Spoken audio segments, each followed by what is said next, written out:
Let's go. And the board is brought to you by FanDuel Sportsbook. Make every moment more. Part 1 starts on Thursday, Mike. Yes.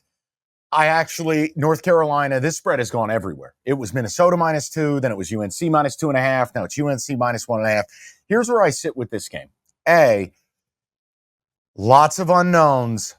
There are credible reports Minnesota could be down their top 2 offensive weapons, including Darius Taylor. The running back. Yes. Yeah. As we sit here right now, it sounds like he's not going to play.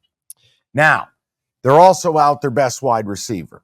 They also lost their D coordinator in Joe Rossi. So we're running a new scheme there. My issue is this.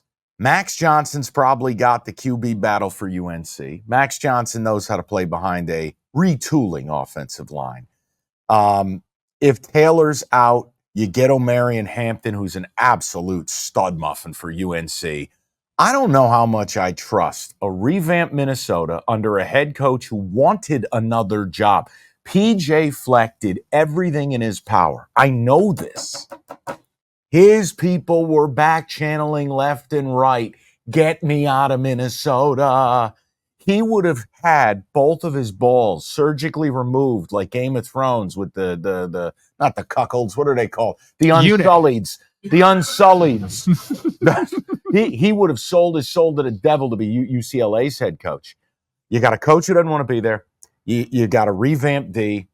I don't know who your quarterback is. It's a 1AA kid. Might be good, might not. Yeah. If you're down your top 2 weapons, the line movement tells me I actually like North Carolina in this spot. I think I'd ride with Omarion Hampton, and I trust Mac Brown a little bit more here. Yeah, my initial read was UNC takes a bad defense on the road and lays points. But then you look a little deeper, and that's the lean for me. I have better plays, but I agree with the assessment that if you're going to play this game, you are taking a bad defense on the road and laying points. It's the better of the two. The question is, can Minnesota take advantage of it? And here's the other thing. No, last year, UNC won this game 31-13. Like, it wasn't close. They led the entire way. Now, that was in Chapel Hill, but UNC winning by 2 points, 3 points, a field goal in this spot, I think that's expected. Well, the question would be, and again, at 1.5, I don't have a problem with it. I'll tell you where I wouldn't go. Total? I wouldn't go laying 2.5 or 3 by kickoff tonight. Okay. I wouldn't. No. I think you could go money line, probably at like -135 if you wanted to. At 1.5, I'm okay with it. Look, I don't love it. And like I said, I'm not going to go crazy about it. But I actually like UNC a little bit here. I think Minnesota's a program that feels not stale. It just feels like it might be over. No, what it is someone like PJ is like a dynamic shock to the system when he shows up. He's a character, and we're going to row the boat and Sky Ma and all this flash. Is it Sky or Ski? Ski Ma? Sky Ma. It wears. My point is he wears. Maybe not the same way as like a Jim Harbaugh. It's like different, but I think someone like PJ can wear on you. And if you go 13-0 like he did at Western, you celebrate it. If you're stuck in the middle at Minnesota, it's stale. Yeah. And again, it weather won't play a role or anything like that. It's early season. But I like UNC here. I was actually going to give it a spin. Now, again. Are you going to play it? Yes. The key is I think it's okay to wait until you get official Darius Taylor news. So here's the deal. If Darius Taylor's playing, I'm not betting it. Okay. I will wait. Look, the line, I think, will dictate it too. Don't you feel It'll move a little. Yeah. So I think wait and see. If Minnesota's down the 2 playmakers, you can mark me down for UNC. And if they're not, I'll stay away. There's better games to play. Is that okay? Yeah. Is that a fair, like that's not, I'm not running a game on the listener. No. I'm telling you. The only thing I'll ask, like, you got to pay attention. Yeah, we'll pay attention and we'll score it accordingly. I'm not playing it. I love the next game. Colorado laying 9.5 hosting North Dakota State. Thursday night, 8:00 kick. Sell the people. We loved betting against Dion last year. And for some reason, they're public again this year. People can't get enough Coach Prime, Neon Dion, and the buzz around Boulder. Here's the reality. North Dakota State, while they're not at their peak, they're a physical ball possession team. Colorado's defense, the only way they ever made any plays was when they got turnovers. If North Dakota State doesn't turn the ball over, and Cam Miller, their quarterback, returns, had 4 picks all of last year, take care of the ball, beat up on a Colorado team that still isn't strong enough in the trenches, take your points in a game where there's fewer possessions. I like North Dakota State. See, I see it a different ways. I didn't want to dip in on this line. Colorado again, evaluation. We have so many new pieces, right? We know the names, but beyond the names, it's like, okay, you have a, Whole new line. high level 5-star, that Tackle. Seton kid left tackle. Yeah, he's Is freshman, he any though. good? He's I got to freshman. see it. Right. What do the reinforcements look like defensively? Right. Here's my thing. I actually thought early on, we last year, for those of you who don't listen to the pod, we did the bully corner. Mm-hmm. And we had our bully corner friendship total. And we're going to rock those. I'd like to offer you the total here. Only if it's the direction I want to go. When it looks high, we go higher. This total looks absolutely juiced at 58. We read this game completely differently. Well, I read it as North Dakota State has nobody in their secondary. Nobody. Colorado's going to go 4-5 wide, empty coverage. Yep. And they are going to sling it everywhere. Sure. What does North Dakota State want to do? You're 100% right. They want to play physical. They want to pound the rock. Fewer possessions. Can Colorado, right. But the key is if everyone is scoring all the time, you end up in a situation where why is that number so high? Well, it's who dictates what? Like if it's North Dakota State's brand of football, I want no part of an over. If Colorado dictates, you're right, then it turns into a shootout, fireworks, everybody scores. Yay. So ask yourself this question. After Sean Lewis got clipped, head coach at San Diego State. Yeah. They brought in Pat Shurmur, my nightmare from the Giants. And Colorado slowed it down a little bit, right? Mm-hmm. So if they slowed it down and North Dakota State slows it down, why is that total almost 60? See, you're out of practice. We were very successful with this last year. Now, I'm not demanding we play this. Mm-hmm. We are just getting the engines warm. But I feel like when a spread looks zany, when a total looks zany, you either choose to go anti your initial feeling or you don't play it. If you don't want to play it, don't play it. The only play I have is North Dakota State and the points take the 9.5. I don't want any part of that. I would have. But come on, this is a chance right away to pounce on the Dion hype that's still there for some reason. It's Shedeur and it's Travis Hunter and the public loves them and we can profit. If anything, I'd bet Colorado. I really think North Dakota State's going to be in a lot of trouble here. I'm not doing it, though. I'm evaluating. Okay. Oh. He's above it. I'm evaluating. Lean to the over. Lean to the over, though. All right. Next game. You insisted we list this. What's that? Jacksonville State and Coastal Carolina. I think it's interesting. I don't know that it's a play, but I think there might be a play because once you made me look into it, I kind of like a side. Jacksonville State laying 3.5 points is the side I like.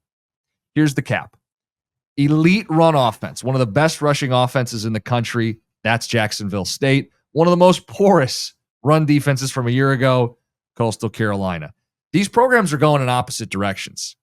Jacksonville State, 9-4 in their first year of FBS. Rich Rod's their coach. That spread option rush attack works. Coastal, this is not Jamie Chadwell anymore. Their quarterback, Vasco or Noah Kim. Noah Kim's horrible. Right. So I like, and I know you got to give up more than the key number 3, but I like Jacksonville State here. I'm glad I insisted you put this on here because now I'm out. He just pulled the chair out from under me. I asked you to I asked you to put it on here because it was 1.5. I'm not laying more than a field goal. Second of all, I think we can still play this game. Hold on. I think we can play this game. Under 56. Look, you have Rich Rod and Jacksonville State who are going to treat them like a service academy. A little bit, yeah. They're going to run it 50 times. Okay. Hit the portal, mobile quarterback spread, we're run, good there. All that. Yep. Coastal, you made the best point. Tim Beck, they are ditched. All up-tempo, all RPO. It's all pro style, short West Coast offense. Doesn't this feel like an under? I don't want to lay over 3.5. I don't want to do it. I'm going to do it. I'm going to blame you if I'm wrong because you made me put this game on the sheet. Jim. Is that okay? Jim, even though I have personally, with the creation of this, remodeled your entire home, you blame me for everything anyway. So basically, if it's a day that ends in Y, it's my fault. You do whatever you want. But I thought Jacksonville State was interesting. I think if you wanted to roll a money line in a little Thursday night parlay, do I think they win? Yes. But I don't like laying north of a 3. And what did we talk about?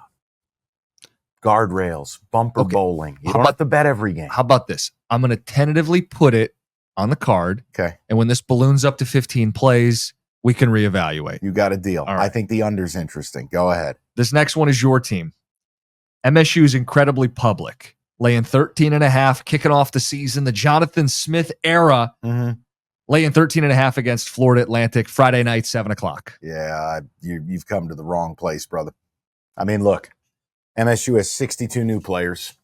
As hyped as Aiden Childs is, the transfer from Oregon State, this is his first career start. There's also weather in the forecast. We could be dealing with some rain. For Florida Atlantic, do I like him? Absolutely not. Would I bet him? Absolutely not. Cameron Fancher fucking sucks. Their quarterback from Marshall. This kid is absolute toilet. He's terrible. I don't know how this is what Tom Herman came up with. This is almost like when you lose your fantasy league and they make the guy walk nude on the Vegas Strip saying, I suck at fantasy football. You think Tom Herman, his punishment was, hey, Fancher's your quarterback. Cam Fancher. Like, hey, he should wear a T-shirt that says, I recruited Cameron Fancher. I can't go there. I think you forced me to play it, it would be state, but I want nothing to do with it. I think what's really interesting, right, from a total standpoint, the total on this game is so low. What was this sitting at? 42.5 here? Hang on a second. We get the update because Aiden Childs told everybody to bet the over. On wins. Yeah, here's your total. 46.5. Was he talking about the win total for the season or the first game of the season? Win total. Okay. I think I'd lean under here. I think Jonathan Smith, a ton of new pieces. Plus, what did they do at Oregon State? They ran the football. You're talking about thunderstorms. They got a pair of backs with Nick Carter and Lynch, the kid from UMass. Jim, I think they're going to cycle a bunch of players in. Do you really want to be up 20 late and you blow to cover now that the spread is ballooned? No. 46.5. Don't you lean under here? Yeah, it's funny. I want to play this because we're in Michigan and like I want to you find want to play everything. You're an animal. Well, and with MSU being public and all the roster turnover, I was like, can I find a case for Florida Atlantic? And well, no, I can't. Because it's not just Francher. It's a new O-line, only one receiver with any familiarity. They got to start their season on the road and say what you want. I think Spartan Stadium will have a vibe to it. This is a new regime. And the coach will factually have his pants on. That's always an a win from last year. Here's what I would tell you. And then the other thing I was going to say, MSU's defense, while they had a horseshit football coach previously, there are some guys on that defense. No, there are. And look. Like, I like Jordan Hall at the linebacker spot. You know what's interesting? The linebacker room has been upgraded to a point. From what I'm hearing, he may not start. Really? Yeah, no, and that's not a shot at Jordan Hall. They brought in a number of experienced players. This Wayne Matthews kid from Old Dominion was about 9 tackles a game. On the D-line, look, they're going to be deep. What they don't have is the star power. Like, they lost Simeon Barrow. They lost Derek Harmon. Those guys to the portal, high-priced players to Oregon and Miami, respectively. I think there's talent there. Like, is it really saying you're bullish on your team when you believe they're going to win 6 or 7 games? No. But I think... But it's like, hey, how about a little bit of respectability? Yeah, I think the 4.5 is a little disrespectful. Yeah, I'm with you. But I also don't want to just jump in and do something stupid opening week. It's a lean to the under. I don't have a play on this game. Yeah, I want to watch it and just enjoy my life if that's legal. Is that acceptable? Evan says thumbs up. You're allowed to have fun. Very positive. All right, up next, Jim wants to play Elon and Duke. Take it away.